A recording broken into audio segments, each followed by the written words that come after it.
NFL free agency has officially begun, so in this video, we're going to go through every single team's free agency so far. Subscribe if you're new, let's hop into it. Now, I'm recording this at 1 o'clock Central Time, so this is updated up to this point. If there is a move that does come out prior to this video coming out, I do apologize. I'll probably post it on the community tab, so check that out if you guys have not already. So I'm literally editing the video right now, and this just happened. So Justin Fields signs a 2-year, $40 million deal with the New York Jets. Just want to give my initial thoughts of this move. I'll just say this right now. I find this deal a little bit lucrative, a little bit too much for a player who has not shown the ability to be a full-time starting quarterback in the NFL. For the New York Jets, it does make some sense to go after a young quarterback like Fields, but I kind of don't like the contract. It feels a little bit too expensive, but the way I put it on Twitter is I basically said this is probably Justin Fields' last chance to prove that he can be a starting quarterback in the NFL. If he does showcase his ability and if he does play at a high level, then hey, if you're the New York Jets, you find this an absolute win. But more than likely, I don't think that this is really going to work out for the New York Jets. I just do not love the idea of paying somebody in Justin Fields who has never shown the ability to be a top-tier quarterback in the league around $20 million a year. Again, this deal could end up working out. He gets paired next to Garrett Wilson, his former Ohio State teammate. He obviously has great rushing abilities, so I'm not willing to sit here and say that this is going to be a total disaster, but at the same time, kind of would have preferred it if they just would have rocked with a guy like Tyrod Taylor or Jordan Travis. But again, we'll have to wait and see how this one plays out.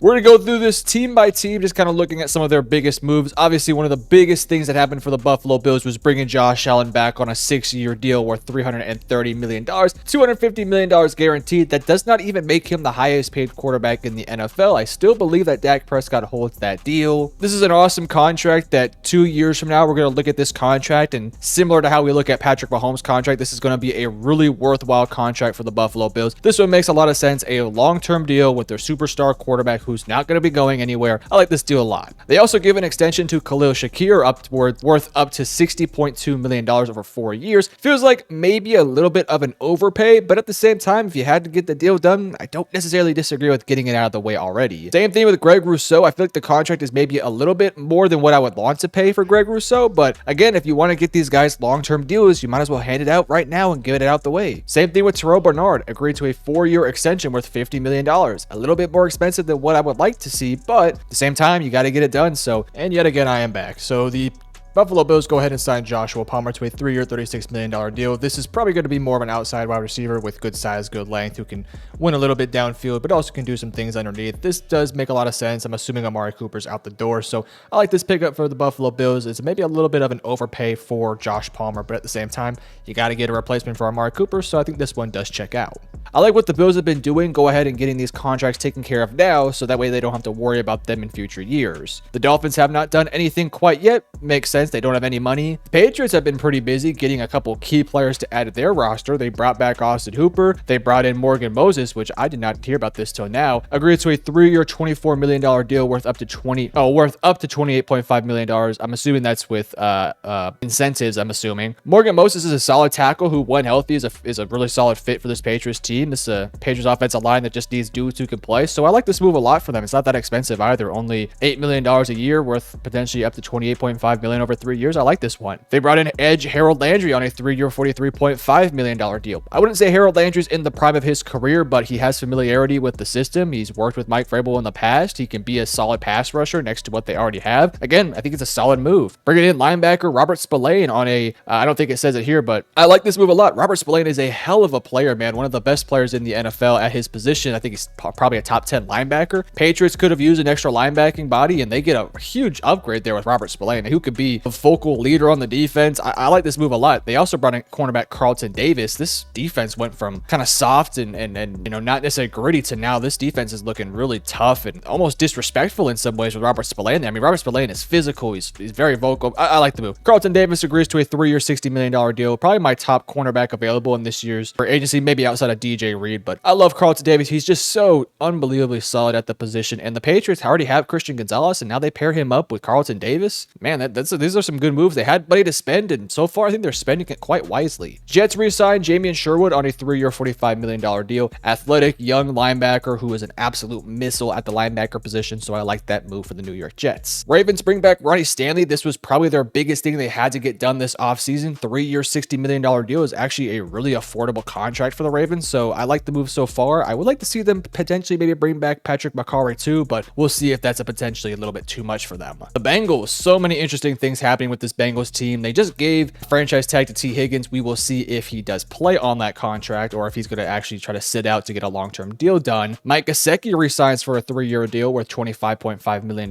with $12 million in year one. It's a pretty good move there for the Bengals. I feel like it's a little bit of an overpay. Over $12 million in 1 year is kind of insane, but I don't necessarily hate it. Mike Gesicki was fantastic for the team last year. They want to bring some continuity with the offense that was so good last year, so I like the move. You bring back rotational bodies like Tanner Hudson, Cody Ford. Jay Hill comes back on a 3-year deal. That's a big thing right there for them. And I guess the real question now is what happens with Trey Hendrickson. That's going to be really interesting. The Cleveland Browns give Myles Garrett a 4-year extension that includes $123 million guaranteed and has an average per year salary of $40 million. Holy crap. Let's get this out of the way. Myles Garrett is worth every single penny of that contract. He's one of the best players in the NFL. If this amount of money makes it to where he doesn't leave the roster, I kind of can't blame the Cleveland Browns for making this deal done. I mean, this feels like almost a move where it was like we're so desperate to keep Myles Garrett on this roster that we're going to pay him whatever amount that he wants. I almost imagine the negotiation for this was handing him a white piece of paper that says, please stay and put whatever money you want. And he put $40 million a year and they said, sure, go ahead. I mean, Myles Garrett is a fantastic player. $40 million is kind of crazy. If we're actually just kind of like thinking outside of it, like the Browns are kind of screwed if you really think about it. They're paying $40 million to Myles Garrett. They're paying Deshaun Watson so much money. So I got to be honest with you, for the Browns' sake of things, for their future, I don't know if I love it, but I mean, Myles Garrett's a damn good player, so I kind of can't say I blame them. Steelers bring in tight end Donald Parham Jr. A kind of interesting move there. He's a pretty solid tight end who can do a couple things. The big one, though, of course, was trading for DK Metcalf. They exchanged a second-round pick in exchange for DK Metcalf, and he signs a 4-year, $132 million extension with the Steelers. I don't really know if I love this move for the Pittsburgh Steelers because you already have George Pickens, who in a lot of ways plays a very similar game and similar style to DK Metcalf. Both are physical, downfield receivers who make big, explosive plays. They both play on the outside. Neither one of them really has flexibility to play on the inside. So, I mean, unless you're assuming that you can somehow make a system work with both DK on the outside and George Pickens on the outside, and then at the same time, hopefully Roman Wilson develops as a slot guy, then maybe it could work out. But I mean, unless you're just shooting bombs down the field over and over again, I really don't like this move. Now, I will say potentially this could spell the end of George Pickens with the Steelers. Then that would make some sense. But at the same time, why would you trade for DK Metcalf if you already had George Pickens, who was probably going to be cheaper, and you didn't have to give up a second round pick? So I do not like the move for the Steelers, but at the same time, I can kind of understand where they're coming from in the sense of like, hey, DK Metcalf is a fantastic player. We want to get as many guys in the receiving core as possible, and then we'll figure it out from there. I still feel like I would have probably preferred, like, I mean, I wouldn't have, like, Deebo Samuel's not a better player than DK Metcalf, but I mean, for the fit of the team, I kind of think I might have preferred the fit of a guy like Deebo Samuel or the fit of a guy like, I don't know, somebody like that, somebody who could play a little bit more versatile piece. I mean, like a Luther Burden or a Matthew Golden, more so than a DK Metcalf. Not to mention, it cost you a second round pick. So, I mean, for Seattle, you got a second round pick for somebody who you didn't even want on your team. So, I mean, I guess I can't be too mad if I'm a Seahawks fan.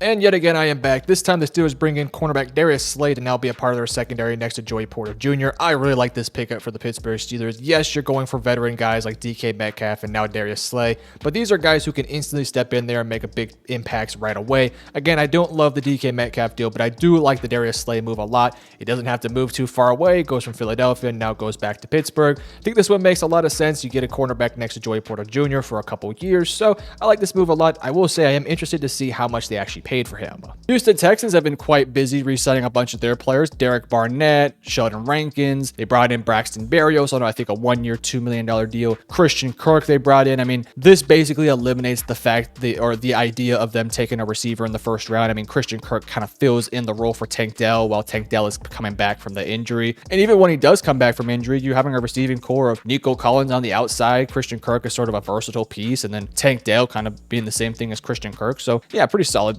move here. Also, I really like the Derek Barnett deal. We're turning on a 1-year, $5 million deal. That's a really solid contract for Derek Barnett. He's a really solid rotational player who can get to the quarterback at a fairly high level. Colts haven't done anything. The Jaguars have signed Jordan Lewis on a 3-year, $30 million deal. I believe that makes him the highest paid nickel corner in the NFL. This is a Jaguars secondary that's just not very good, and they really could have used a nickel corner. Jordan Lewis steps in there right away and is one of the best coverage nickel corners out there. I will say he's not the greatest against the run, but you're not paying him to be that guy. You're paying him to play in coverage, get some turnovers, make some plays. And I think Jordan Lewis is a fantastic pickup for the Jacksonville Jaguars. I like this move a lot. Titans bring in offensive tackle Dan Moore Jr. on a 4-year, $82 million deal worth $50 million guaranteed and $30 million in year one. That's interesting. I did not know that little tidbit there. Dan Moore Jr. prior to the injury was playing at such a high level for the Pittsburgh Steelers. It was kind of unfortunate that he went down with an injury. The Tennessee Titans badly needed help on the offensive line. I'm going to assume that Dan Moore is going to play the left tackle spot, and then JC Latham moves over to what I would assume would be right tackle. At least that's how I'm going to assume it works out. I mean, your new look offensive line doesn't look too bad. I mean, obviously the interior could still use a little bit of work with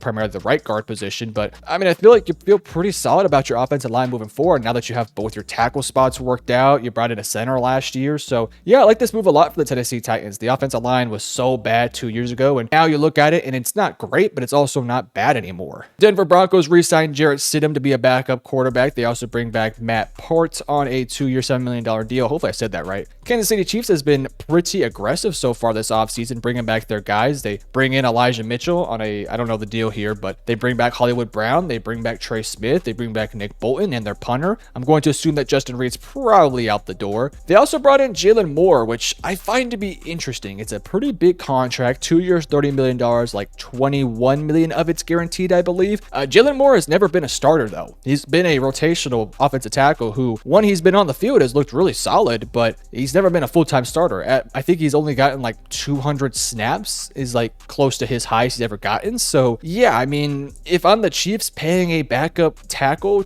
$30 million over 2 years feels like a little bit of an overpay, but at the same time, if they believe that he can be their starting offensive tackle moving forward, then I guess the deal is worthwhile. I mean, their tackle play last year was abysmal, so I don't think it could get anything worse than that. If they get Jalen Moore playing at a high level consistently for the entire year, then this deal is obviously going to be a really solid deal, but I don't know. I don't really love the move. You get rid of Joe Thuney. You bring back Trey Smith, who's a great player, by the way. I mean, your interior is still very, very solid. I mean, when they had Joe Thuney, it was the best interior in the NFL, but now it's a solid interior that's just kind of missing a left guard. I just feel like I just don't like the idea of paying a dude who's never been a full-time starter $15 million per year over 2 years. So we'll see if this one does play out. Again, he's played fine when he's been on the field, so we'll just kind of have to wait and see on that one. Then we have the Las Vegas Raiders. They re-signed Max Crosby to a 3-year extension worth $106.5 million. Makes some sense. They also bring back Adam Butler and Isaiah Polamau. They bring in Alex Kappa on a 2-year, $11 million deal. Don't really love that contract, but you know, if they wanted to kind of just find another dude in the interior who can compete for a job, I think that one makes a little bit of some sense. The Geno Smith deal, to me though, the more I've sat on it and the more I've been listening to other people talk about it and the more that I've kind of formed my own opinion of the deal, I've started to like the move more and more and more. This Raiders team, it doesn't feel like it's terribly far away from becoming a really competitive roster. Like, they're missing some key pieces and like a receiver one, a running back, and maybe some help in the secondary, but if they can address those positions this offseason, I feel like this Raiders team could be really hard to beat next year. I'm not saying they're going to win a Super Bowl or they're even going to make the playoffs next year, but I mean, Geno Smith is a damn good quarterback. That Seahawks offensive line did him zero help last year, and he still was able to drag that team to, what,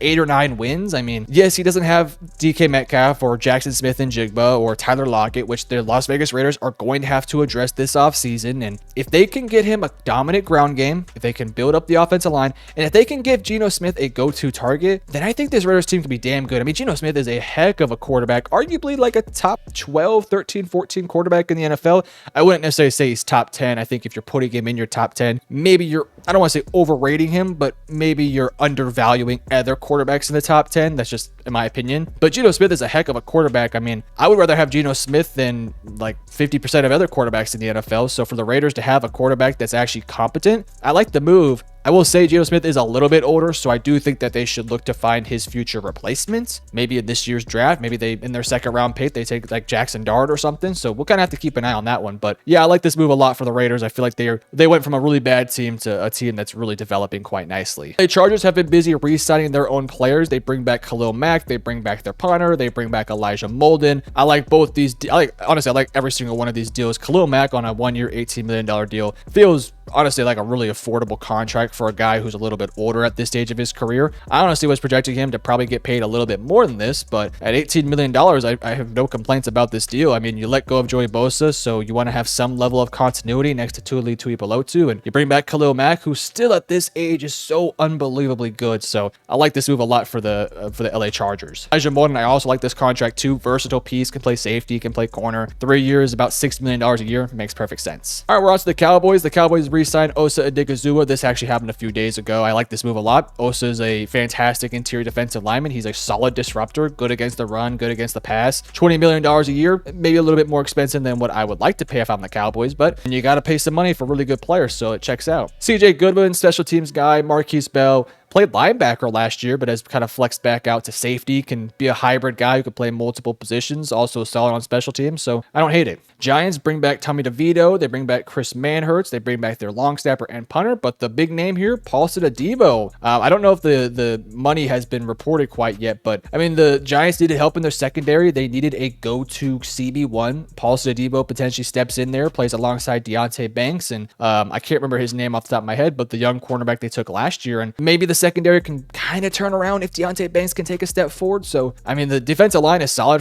in fact, the whole front seven of the Giants is pretty solid. You just really needed help in the back end and the secondary. I think bringing in Paul Adebo is kind of a nice step forward. Eagles re-sign Zach Bond. They also give an extension to Saquon Barkley. Both make a ton of sense. Unfortunately for the Eagles, they are going to lose a lot of key pieces, potentially like Josh Sweat. They've already lost Milton Williams, and Dallas Goedert's apparently on the trade block. So this Eagles team is going to look a little bit different next year, but you still have your main core group of guys, so they're still going to be really good. Washington Commanders have been very busy so far. Obviously, they traded for Deebo Samuel. This deal is obviously quite old. I made my thoughts known on the community tab, so make sure you guys check out the community tab if you want more of my thoughts on that. Just to kind of summarize it, I like the move a lot for the Commanders. There's already some familiarity with Deebo in the front office. I mean, Deebo can be that wide receiver 3. I still think that they should potentially look to add a wide receiver 2 in this year's draft class, maybe in the second round, like a Jaden Higgins or a Alec Amanor or somebody like that. But Deebo Samuel steps in there, can be a versatile piece that does just a lot of creative things with this offense, so I like it. You bring in John Bates, you bring back Zach Ertz, you bring back Bobby Wagner, but the big one here, Javon Kinlaw on a 3-year, $45 million deal, similar to Deebo, has familiarity with the front office, but I gotta be honest with you, 3 years, $45 million feels like a little bit of an overpay. He's a rotational interior defensive lineman who, I mean, is a good player. He's a fine, capable player, obviously a former first-round pick, but hasn't really quite ever lived up to where he was drafted at. I will say I don't hate the move because, again, you just need bodies to replace what you had in Jonathan Allen. Will he be a full-time starter? I don't know. You have Jerzon Newton, you have Deron Payne. We'll have to kind of wait to see if Kinlaw can fit in the scheme and play at a high level. I will say Dan Quinn just knows how to get the most out of his players, so maybe this one could work out. I'll just say right now that I don't love it, but if I was to give it a grade, I'd give it like a C to C+. The Chicago Bears, I mean, look at this. This is absolutely gorgeous. They bring in tight end Durham Smythe. They bring in Jonah Jackson on a trade for a 6th-round pick. They bring in Joe Thuney on a trade for a 4th-round pick, and they just brought in Drew Dalman on a 3-year, $42 million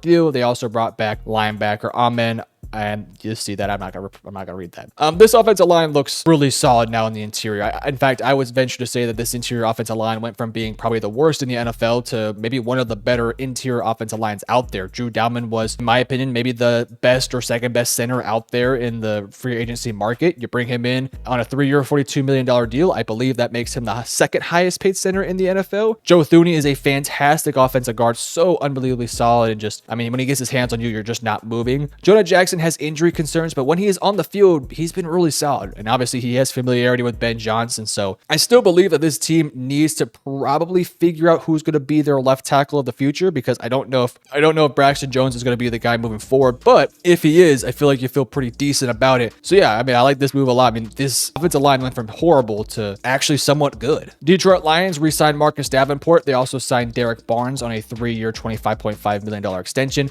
This just got reported prior to this, they brought in DJ Reed. I don't know if that's still in the fold here, but if that's still in the fold, you lose Carlton Davis, you replace him with DJ Reed. Carlton Davis may be a bit more of a prototypical sized corner, but DJ Reed is just so sticky in coverage. He's also a very good ball hawk. So, I mean, I'm not going to say it's an upgrade, but it feels like you did a good job of replacing what you had in Marcus or in Carlton Davis. Packers have been quiet. They re-signed Isaiah McDuffie. They brought back Brandon McManus. Those both check out. Honestly, 3-year, $15 million deal for for Brandon McManus is kind of expensive, but I mean, they were kind of desperate for kicker help, so it kind of checks out. Aaron Jones re-signs with the Minnesota Vikings, 2-year, $20 million deal. I still wouldn't knock the idea of them potentially drafting a running back in the first or second round to pair next to Aaron Jones. I'm thinking like a Caleb Johnson makes some sense. A Marion Hampton also does. So even though they brought back Aaron Jones, I still wouldn't be against them potentially going out there and taking another running back. Theo Jackson on a 2-year, $12 million deal, and they also brought back their punter. Falcons have been quite quiet so far. They signed a $2-year extension with Jake Matthews. They also brought back their long snapper. I hate to interrupt here, but we just had a major breaking thing happen literally as I'm recording. So I'll come back to Falcons and the Panthers here in a second. But if we go to Twitter, by the way, follow me on Twitter at MetroSportsYT. It's a brand new account. If you guys want more of my content, I talk a little bit about some football and stuff on there. Former Vikings quarterback Sam Darnold reaches an agreement on a 3-year, $110.5 million contract, including $55 million guaranteed with the Seattle Seahawks. Seattle has found its successor for Geno Smith. Whoa. Okay. So obviously this one makes sense. You got rid of Geno Smith. It felt like they were heading in the direction of replacing him with a guy like Sam Darnold. He's younger. He still has some time to develop. I will say this. I don't hate this idea for the Seahawks because you want a veteran quarterback who has, at this point, I think that we can say that Sam Darnold is on the path of becoming a really solid starting quarterback. I mean, we saw it last year, and yes, it didn't end well, but I still feel like you feel pretty good about him moving forward. That offense for the Seahawks is going to look really different next year. The offensive line still is putrid. I mean, outside of Jackson Smith and Jigba, you're looking at Jake Bobo. I mean, you feel okay about your running backs, but this team has some work to do, especially if they want to surround Sam Darnold. I mean, Sam Darnold last year was surrounded by a really solid offense with Justin Jefferson, Aaron Jones, Jordan Addison, TJ Hawkinson when he was healthy. So, I mean, Sam Darnold's going from riches to, I don't want to say rags because there's some good players there, but it's not as rich. I mean, you're really just working with Jackson Smith and Jigba. So, expensive contract, $110 million over 3 years. That's quick math. That's about what, close to 35-ish? I think like $37 or so million a year. So, it's not the most expensive contract. He's younger than Geno Smith. Do I love it? No. If I was to give it a grade, I'd give it a B. I would give it a B. That's where I would go with this one. So, but really interesting stuff here. Gotta be honest with you. I apologize to any Falcons or Panthers fans out there for the interruption, but Falcons haven't done anything. Panthers, though, bring back Andy Dalton, bring back Tommy Tremble, re-sign Austin Corbett. They also give JC Horn a contract extension. It doesn't say it on here, but they also just went out there and signed Milton Williams. I think we're waiting on the contract details. For the Milton Williams signing, I really like the deal. You need disruptors up the middle. You need pieces on the defense. Milton Williams steps in there, can get some pressures on the quarterback, can be a solid run stuffer. Just a really solid rotational body. And this Panthers team, they just need dudes on the defensive line that can be disruptors, that can get to the quarterback, that can make some plays. So I like the move for the Panthers so far. I think they're having a fine offseason. Spent a lot of money on the offense last year. Hopefully this year they're looking to spend some money on the defense. Saints trade for Devon Godshaw. I hope I say that right. I think it was a 7th round pick. Yes. Just a rotational body who can be a disruptor up the middle. He's not necessarily as good as like a Milton Williams, for example, like we just talked about, but he could be a rotational body who makes a couple plays here and there. Weird that the Patriots would trade him, but I guess it makes some sense. You want to get a little bit younger, and 7th round pick is a 7th round pick. Buccaneers re-signed Chris Godwin, Ben Bredeson, and Levante David. I'm actually kind of surprised that Levante David comes back. I'm assuming this is probably his last year in the NFL. Chris Godwin, obviously, though, huge deal here. 3 years, $66 million with 44 of it guaranteed. And Chris Godwin fits so perfectly within this offense. His fit next to Mike Evans is just fantastic. Arguably could have got paid a little bit more elsewhere, but if you're Chris Godwin, if you love the Buccaneers, if you love Tampa Bay, why leave? I mean, even if you get paid a couple extra $1 million to, let's say, go to the Patriots, I mean, why would you? If you like the area, if you like your teammates, if you like your coaching staff, I think you just stay. You know your role. You know how good you are with this team. So, I mean, it makes a ton of sense. Hassan Reddick signs a 1-year, $14 million deal with the Buccaneers too. They needed edge rushing help. If Hassan Reddick can return back to his normal form, this could be a fantastic pickup for the Buccaneers. It's not a long-term commitment either, so it's a low-risk, high-reward type move. So I like this one for the Buccaneers. Cardinals have been pretty quiet. They re-signed Kelvin Beachum, Evan Brown, Baron Browning, and their long snapper.